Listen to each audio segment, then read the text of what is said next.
Hello friends, मेरा नाम आकाश कुमार है और आज मैं आपके साथ डिस्कस करने वाला हूँ 10th class math books chapter number 1 it means real number. उसकी एक्सरसाइज 1.1 हम आज डिस्कस करेंगे और आपको बताएंगे इसके क्वेश्चंस कैसे सॉल्व होते हैं। तो उसको सॉल्व करने से पहले हम एक थ्योरम आपको बताना चाहेंगे जिसका स्टेटमेंट कुछ इस प्रकार है। वो थ्योरम का नेम है Euclid division lemma.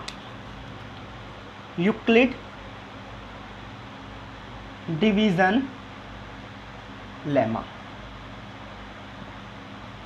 Euclid division lemma कहती है कि for any two positive integer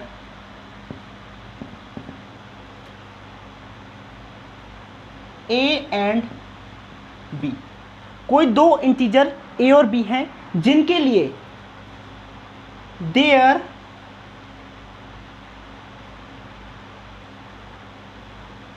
exist two other integer q and r which satisfy a is equal to bq plus r where r is greater than equal to 0 and smaller than b। बेटा ये जो है ये Euclid division lemma का statement है। ये कहती है कि कोई दो पॉजिटिव इंटीजर a और b हैं जिनके लिए कोई दूसरे q और r पॉजिटिव इंटीजर एग्जिस्ट करते हैं जो चारों आपस में मिलकर इस इक्वेशन को सेटिस्फाई करते हैं। मतलब a is equal to b q plus r को सेटिस्फाई करते हैं, जहाँ पर r की वैल्यू जो होती है वो 0 से बड़ी और b से छोटी होती है और इसकी वैल्यू 0 के बराबर भी होती है। यही हमारा क्या है, यूक्लिड डिवीज़न लेमा का स्टेटमेंट है और ये मैथमेटिकल एक्सप्रेशन है। इसका ही यूज़ करके हम कुछ इसके क्वेश्चन सॉल्व करेंगे और देखेंगे कि वो कैसे सॉल्व होते हैं। तो हम स्टार्ट करते हैं अपनी एक्सरसाइज 1.1।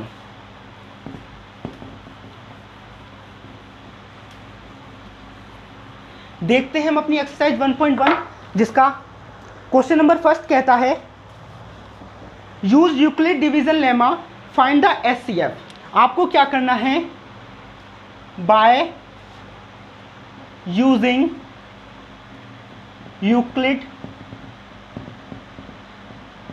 डिवीज़न लेमा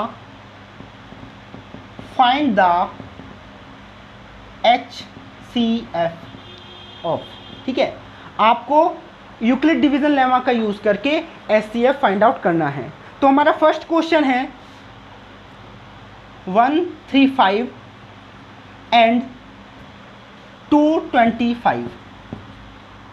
ये दो नंबर हैं, आपको इनका क्या करना है, एलसीएम आपको निकालना है। ठीक है, तो हम क्या करते हैं बेटा, इन दोनों नंबर में सॉल्यूशन देखते हैं हम इसका। यहाँ पे हम 135 को b मान लेते हैं और 225 को a मान लेते हैं। Let a is equal to 225 and b is equal to 135। Now apply Euclid division lemma. अब हम क्या अप्लाई करेंगे इसके ऊपर, यूक्लिड डिवीज़न लेमा को अप्लाई करेंगे। तो देखते हैं 225 is equal to 135 into 1 plus, इसका जो आंसर आएगा वो आएगा इतना।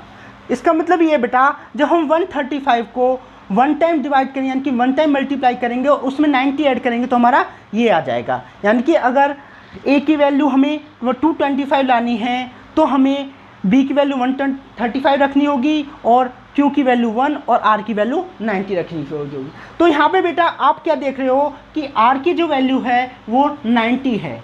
यहाँ पे r की value does not equal to 0, यहाँ पे r की वैल्यू 0 के बराबर नहीं है। इसका मतलब ये है कि हम इस क्वेश्चन को आगे सॉल्व करेंगे और तब तक सॉल्व करेंगे जब तक r की वैल्यू 0 के इक्वल नहीं आ जाती है। तो इसको हम मान लेते हैं step first. Now step second, अब हम स्टेप सेकंड देखते हैं आपका, यहां तक नोट कर लीजिए अगर इस चीज को नोट करना है तो।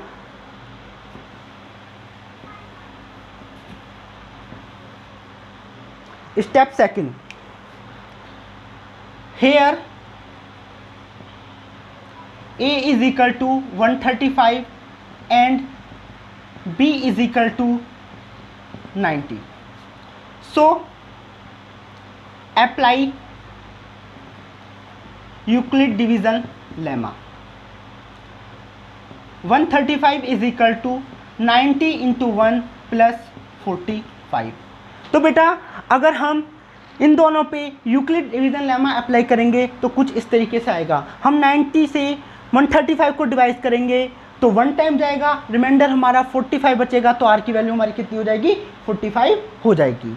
ठीक है, आप इसको कुछ इस तरीके से समझ सकते हो बेटा, जब हम 35 को 90 से डिवाइड करें तो देख सकते हो आप कितने टाइम डिवाइड जाएगा, 1 टाइम, तो कितना आएगा, 90 आएगा। हम इससे सब्ट्रैक्ट करेंगे तो 5 और 4 आ जाएगा। तो यहाँ से देख रहे हो 90 की डिवाइड कितने टाइम गई है, 1 टाइम गई है, और रिमाइंडर हमारा 45 बचा है। अगर इसको मैथमेटिकल इक्वेशन की फॉर्म में लिखें तो इस तरीके से हम लिख सकते हैं। ठीक है बेटा, यहाँ पे भी आप देख सकते हो here r does not equal to 0, यहाँ पे आर की वैल्यू 0 नहीं है। तो बेटा आर की वैल्यू यहाँ पे 0 नहीं है, तो हम आगे अप्लाई करेंगे इस थ्योरम को और देखेंगे क्या आता है हमारा answer. Again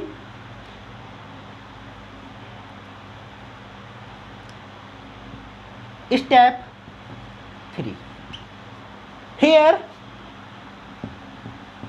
a is equal to 90 and b is equal to 45। यहाँ पे अब बेटा a कितना हो जाएगा, 90 हो जाएगा, और b is equal to कितना हो जाएगा, 45 हो जाएगा। नाउ अप्लाई EDL मतलब यूक्लिड डिवीजन लेमा। तो हम देखते हैं 90 is equal to 45 into 2 plus 0। यहाँ पे आप देख सकते हो बेटा कि जब हम 90 को 45 से डिवाइड करेंगे तो वो कम्प्लीटली डिवाइड हो जाएगा और डिवाइड जाएगा 2 टाइम, और यहाँ पे रिमाइंडर की वैल्यू 0 आ जाएगी। तो बेटा यहाँ पे आप देख सकते हो r इज इक्वल टू 0।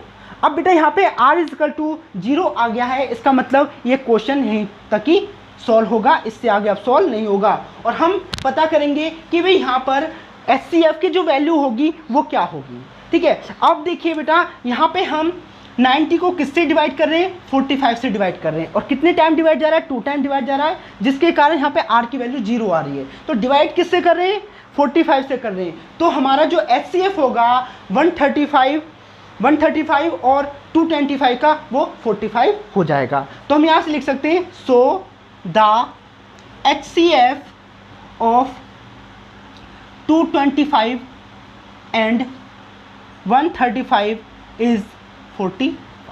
ये आपका क्वेश्चन फुली सॉल्व हो गया है। अब मैं कुछ आपको बेटा कुछ क्वेश्चन दूंगा सॉल्व करने के लिए, उन्हें आपको सॉल्व करना है, अच्छे से उनकी प्रैक्टिस करनी है।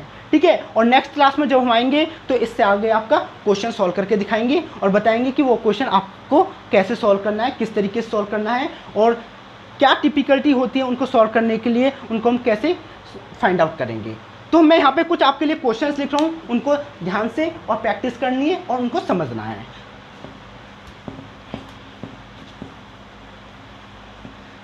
ये आपके एनसीईआरटी के कुछ क्वेश्चंस हैं, उन्हें आप सोल्व कर लीजिएगा। कुछ क्वेश्चन मैं आपके सामने लिख देता हूँ, वो क्वेश्चन कुछ इस प्रकार हैं, आप देख सकते हो। सेकंड क्वेश्चन है इसका 196 एंड 38,220 एंड इसका थर्ड क्वेश्चन है, थर्ड क्वेश्चन आप देख सकते हो, जिसका जो थर्ड क्वेश्चन होगा वो होगा 867 एंड 255। ठीक है, ये दोनों क्वेश्चंस बेटा आपको सॉल्व करने हैं। और कहीं भी आपको इस क्वेश्चन से रिलेटेड दिक्कत होती है, कोई समझ में नहीं आता है, तो आप कमेंट के थ्रू मुझको बता सकते हैं, मुझसे क्वेरी कर सकते हैं, पूछ सकते हैं किसी तरीके से, किसी भी टॉपिक से रिलेटेड। और मेरा जो चैनल सिसोदिया क्लासेस के नाम से है, इसको आपको अधिक से अधिक सब्सक्राइब करना है, अपने फ्रेंड्स तक इसकी पहुंच स्थापित करनी है, जिससे आप और आपके फ्रेंड मेरी वीडियोस का, मेरे कंसेप्ट का फ़ायदा उठा सकें और अपने कंसेप्ट को अच्छी तरीके से क्लियर कर सकें। Thank you.